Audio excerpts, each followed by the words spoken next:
ಕದ್ದು ಓಡಾಡ್ತಾ ಇರೋ ಶಾಸಕ ಯಾರು ಅಂದ್ರೆ ಅದು ಬಾಲಕೃಷ್ಣ ಅವರು. ಡಿ.ಕೆ. ಶಿವಕುಮಾರ್ ಅವರ ಮಾತಿಗೆ ಕಟ್ಟಿ ಬಿದ್ದು ಅವ್ರು ಹೇಳ್ದಂಗೆ ಕೇಳ್ತಾ ಇದ್ರಿ. ನಾಯಕರು ಕುಮಾರಣ್ಣ ಅಂತ ಹೇಳಿದ್ರಿ, ಅವ್ರ ಬಗ್ಗೆ ಎಂತೆಂತ ಮಾತುಗಳನ್ನ ಹೇಳಿದ್ರಿ ಅಂತ ಗೊತ್ತು. ಈಗ ಡಿ.ಕೆ. ಶಿವಕುಮಾರ್ ಅಂತ ಹೇಳಿದ್ರಿ, ನೀವು ರೆಡ್ ಜೋನ್ ತೆಗಿರಿ, ಎಲ್ಲ ಓಡೋಯ್ತಾರೆ. ಸನ್ಮಾನ್ಯ ಶಾಸಕರು ಸಚಿವರು ಆದಂತ ಬಾಲಕೃಷ್ಣ ಅವರು ಏನು JDS ಪಕ್ಷ ಬೈರ್ಮಂಗಲದಿಂದ ಬೆಂಗಳೂರಿಗೆ ಪಾದಯಾತ್ರೆಯನ್ನ ಮಾಡಿತ್ತು, ಆ ಪಾದಯಾತ್ರೆ ಬಗ್ಗೆ ಬಹಳ ವ್ಯಂಗ್ಯವಾಗಿ ಕುಚೇಷ್ಟೆಯಿಂದ ಮಾತಾಡಿದ್ರು. ವಿಶೇಷವಾಗಿ ನಿಖಿಲ್ ಅಣ್ಣವರನ್ನ ಕುರಿತು ಎಲ್ಲಿ ಮಲಗಿದ್ಯಪ್ಪ ಅಂತ ಕೇಳಿದ್ರು. ಮತ್ತೆ ಇದು ನಿಖಿಲ್ ಅವರ ಪಟ್ಟಾಭಿಷೇಕದ ಕಾರ್ಯಕ್ರಮ ಅಂತ ಹೇಳಿದ್ರು. ಮತ್ತೆ ಇದು ಕುಮಾರಸ್ವಾಮಿ ಅವರ ಕೃಪಾಪೋಷಿತ ನಾಟಕ ಮಂಡಳಿ ಅಂತ ಕರೆದ್ರು. ಮತ್ತೆ ಅಲ್ಲಿ ರೈತರೇ ಬಂದಿರಲಿಲ್ಲ, JDS ಪಕ್ಷದ ಕಾರ್ಯಕರ್ತರು ಅಂತ ಹೇಳಿದ್ರು. ಈ ರೀತಿ ಹಲವು ಆರೋಪಗಳನ್ನ ಸನ್ಮಾನ್ಯ ಬಾಲಕೃಷ್ಣ ಅವರು ಮಾಡಿದ್ರು. ಈ ವಿಚಾರವಾಗಿ ನಾನು ಸುದೀರ್ಘವಾಗಿ ಪತ್ರಿಕಾಗೋಷ್ಠಿ ಕರೆದು ಮಾತಾಡಿದ್ದೇನಪ್ಪ ಅಂದ್ರೆ, ಸನ್ಮಾನ್ಯ ಬಾಲಕೃಷ್ಣ ಅವ್ರನ್ನ ನಾನು ಕೇಳಲಿಕ್ಕೆ ಇಷ್ಟಪಡ್ತೀನಿ.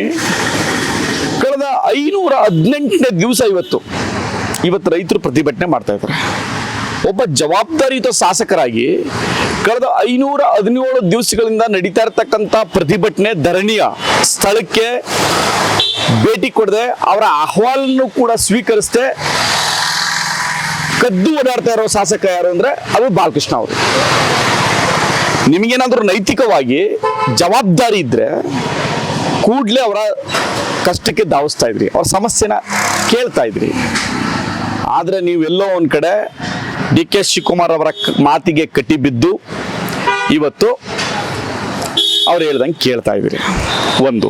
ಎರಡನೇದು, ನೀವು ಹಿಂದೆ ಒಂದು ರಾಜ್ಯಸಭಾ ಚುನಾವಣೆಯಲ್ಲಿ JDS ಪಕ್ಷದಿಂದ ಆಯ್ಕೆಯಾದಂಥ ನೀವು ಒಂದು ರಾಜ್ಯಸಭಾ ಚುನಾವಣೆಯಲ್ಲಿ JDS ಪಕ್ಷದ ಅಭ್ಯರ್ಥಿಗೆ ಮತ ಹಾಕ್ತೇನೆ ಅವತ್ತು ಕಾಂಗ್ರೆಸ್ ಪಕ್ಷಕ್ಕೆ ವೋಟ್ ಹಾಕಿ ನಿಮ್ಮನ್ನ ನೀವು ಮಾರ್ಕೊಂಡವರು.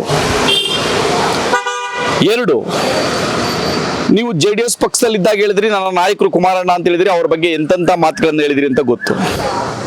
ಅದನಂತರ ನನ್ನ ನಾಯಕರು ಚಲರಾಯಸ್ವಾಮಿ ಅಂತ ಹೇಳಿದ್ರಿ, ಅದಾದ್ಮೇಲೆ ಜಮೀರ್ ಅಹಮದ್ ಖಾನ್ ಅಂತ ಹೇಳಿದ್ರಿ, ಈಗ ಡಿ.ಕೆ. ಶಿವಕುಮಾರ್ ಅಂತ ಹೇಳಿದ್ರಿ. ಹೀಗೆ ಪಕ್ಷಾಂತರ ಮಾಡುವ ಮಾತನ್ನ ಬದಲಿಸುವ ವ್ಯಕ್ತಿ ಇದ್ರೆ ಅದು ಇವರು. ಮೊದಲು BJP ಆಯಿತು, JDS ಆಯಿತು, ಈಗ ಕಾಂಗ್ರೆಸ್. ಈಗ ನಾಯಕನನ್ನ ಪಕ್ಷವನ್ನ ಬದಲಾವಣೆ ಮಾಡುವ ಯಾರಾದ್ರೂ ನೈತಿಕತೆಯನ್ನು ಕಳ್ಕೊಂಡ್ರೆ ರಾಜಕಾರಣಿ ಇದ್ರೆ ಅದು ಸನ್ಮಾನ್ಯ ಬಾಲಕೃಷ್ಣ ಅವರು. ಇಂಥ ಬಾಲಕೃಷ್ಣ ಅವರು ನಿಖಿಲ್ ಅವ್ರ ಬಗ್ಗೆ ಪ್ರಶ್ನೆ ಮಾಡ್ತಾರೆ. ನಿಖಿಲ್ ಅವರು ಹೋರಾಟವನ್ನ ಮಾಡಕ್ಕೆ ಪಾದಯಾತ್ರೆಯನ್ನ ಕರೆ ಕೊಟ್ಟರು. ಅವರು ಬೈರ್ಮಂಗದಿಂದ ಬಿಡದಿಗೆ ಪಾದಯಾತ್ರೆ ನಡ್ಕ ಬಂದ್ಮೇಲೆ ಈಗಲ್ಟನ್ ರೆಸಾರ್ಟ್ ಅಲ್ಲಿ ನಮ್ಮ ಪಕ್ಷದ ಶಾಸಕರು, ಮಾಜಿ ಶಾಸಕರು, ಪಕ್ಷದ ಮುಖಂಡರ ಜೊತೆ ಒಂದು ಮೀಟಿಂಗ್ ಇತ್ತು. ಮೀಟಿಂಗ್ ಮಾಡಿದ್ರು, ಮನೆಗೆ ಹೋದ್ರು. ತಪ್ಪೇನಿದೆ? ಆದ್ರೆ ದುರಹಂಕಾರದ ಪರಮಾವಧಿ ಅಧಿಕಾರದ ಮಧ್ಯದಿಂದ ಸನ್ಮಾನ್ಯ ಬಾಲಕೃಷ್ಣ ಅವರು ಬಾಲಿಶ ಹೇಳಿಕೆಗಳನ್ನ ನಿಖಿಲ್ ಅವ್ರ ಬಗ್ಗೆ ಮಾತಾಡ್ತಾರೆ. ನೀವು ನಿಮ್ಮಿಂದ ಪಟ್ಟಾಭಿಷೇಕ ಮಾಡಿಸ್ಕೊಳ್ಬೇಕಾದಂಥ ಅವಶ್ಯಕತೆನೂ ಇಲ್ಲ. ಜನರು ನಮ್ಮನ್ನ ಆಯ್ಕೆ ಮಾಡ್ತಾರೆ. ಜನರು ಕುಮಾರಣ್ಣವ್ರನ್ನ, ನಿಖಿಲ್ನವ್ರನ್ನ ಖಂಡಿತ ಆಯ್ಕೆ ಮಾಡಿ ಮುಂದೆ ಅವ್ರನ್ನ ಪಕ್ಷವನ್ನ ಅಧಿಕಾರಕ್ಕೆ ತಗೊಬರ್ತಾರೆ. ಪಟ್ಟಾಭಿಷೇಕ ಅವತ್ತು ಆಗೇ ಆಗುತ್ತೆ. ಓಕೆ, ರೈತರ ಪ್ರತಿಭಟನೆ, JDSನ ಪಾದಯಾತ್ರೆ ನಡುವೆ ಸರ್ಕಾರ ಬಿಡದಿ ಟೌನ್ಶಿಪ್ ನಾವು ಮಾಡ್ತೀನಿ ಅಂತ ಹೇಳಿ ಡಿ.ಕೆ. ಶಿವಕುಮಾರ್ ಅವರು ಮುಖ್ಯಮಂತ್ರಿಗಳು ಕೂಡ ಹೇಳಿದ್ದಾರೆ. ಆದ್ರೆ ಒಂದು ವಿಚಾರ ನೀವು ಗಮನಿಸಬೇಕು, ಅಟಕ್ಕೆ ಬಿದ್ದು ನೀವು ಮಾಡ್ತಕ್ಕಂಥದ್ದಲ್ಲ. ನಾವು ಏನು ಹೇಳ್ದೋ, ರೈತರನ್ನ ಕನ್ವಿನ್ಸ್ ಮಾಡಿ, ರೈತರನ್ನ ಒಪ್ಪಿಗೆ ಪಡೆದು ನೀವು ಆ ಯೋಜನೆ ಮಾಡಿ ಅಂತ ನಾವು ಹೇಳಿದೀವಿ. ನಾವು ಯಾವ ಯೋಜನೆ ನಾವೆಲ್ಲ ಮಾಡಿದ್ದು ರೈತ ಮುಖಂಡರುಗಳು ಕಳೆದ 517 ದಿವಸಗಳಿಂದ ಅವರು ಪ್ರತಿಭಟನೆಯನ್ನ ಮಾಡ್ತಾ ಇದ್ದಾರೆ, ಧರಣಿಯನ್ನ ಮಾಡ್ತಾ ಇದ್ದಾರೆ, ಶಾಂತಿಯುತ ಪ್ರತಿಭಟನೆಯನ್ನ ಮಾಡ್ತಾ ಇದ್ದಾರೆ. ಅವರ ಸಪೋರ್ಟ್ಗೆ, ಅವರ ನೆರವಿಗೆ ಧಾವಿಸಿದ್ದು JDS. ಹಾಗಾಗಿ ನೀವು ಹಠಕ್ಕೆ ಬಿದ್ದು ಈ ಯೋಜನೆ ಮಾಡೋ ಬದಲು ನಿಮಗೆ ಯೋಜನೆ ಮಾಡಲಿಕ್ಕೆ ಬೇಕಾದಷ್ಟು ಅವಕಾಶಗಳಿದ್ದಾವೆ. ದೂರದಲ್ಲಿ ಇವತ್ತು ನಿಮಗೆ ದಾವಣಗೆರೆ, ರಾಯಚೂರು, ಬೆಳಗಾವಿ, ಗುಲ್ಬರ್ಗ ಈ ಭಾಗಗಳಲ್ಲಿ ಇನ್ನು ಹಿಂದುಳಿದ ತಾಲೂಕುಗಳಿದ್ದಾವೆ. ಅಂತ ತಾಲೂಕುಗಳಲ್ಲಿ ಯೋಜನೆಗಳನ್ನ ಮಾಡಿದ್ರೆ ಅಭಿವೃದ್ಧಿಯನ್ನ ಮಾಡ್ಲಿಕ್ಕೆ ಸಾಧ್ಯ.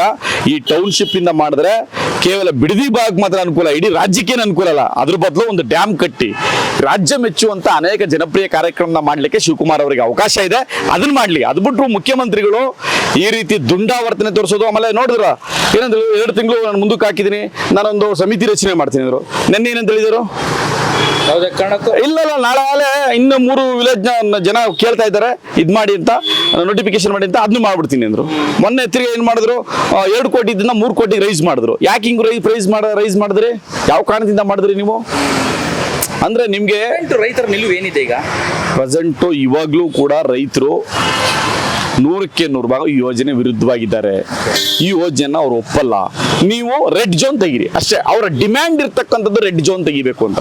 ರೆಡ್ ಝೋನ್ ತೆಗೆದ್ರೆ ದುಡ್ಡು ಈಸ್ಕೊಂಡಲ್ಲ ಚೆಕ್ಕ, ಅವನು ವಿತ್ ಇಂಟ್ರೆಸ್ಟ್ ಕೊಟ್ಬಿಟ್ಟು ಈಸ್ಕೊಂಡು ಹೋಯ್ತಾನೆ ಚೆಕ್ಕನ ಇವ್ರ ಹತ್ರ.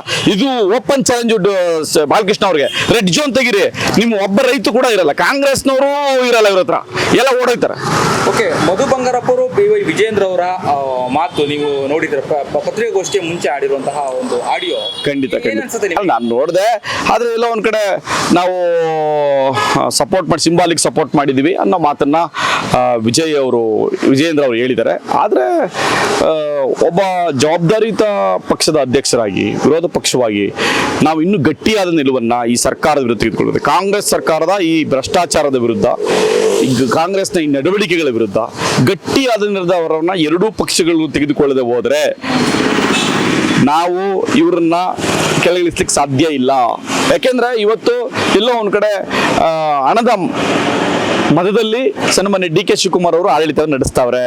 ಹಾಗಾಗಿ ವಿಜೇಂದ್ರ ಅವರು ಈ ವಿಷಯದಲ್ಲಿ ಇನ್ನು ಗಟ್ಟಿಯಾದ ನಿಲುವನ್ನು ತೆಗೆದುಕೋಬೇಕು ಅನ್ನೋದನ್ನ ಮನವಿಯನ್ನ ಮಾಡ್ತಾರೆ.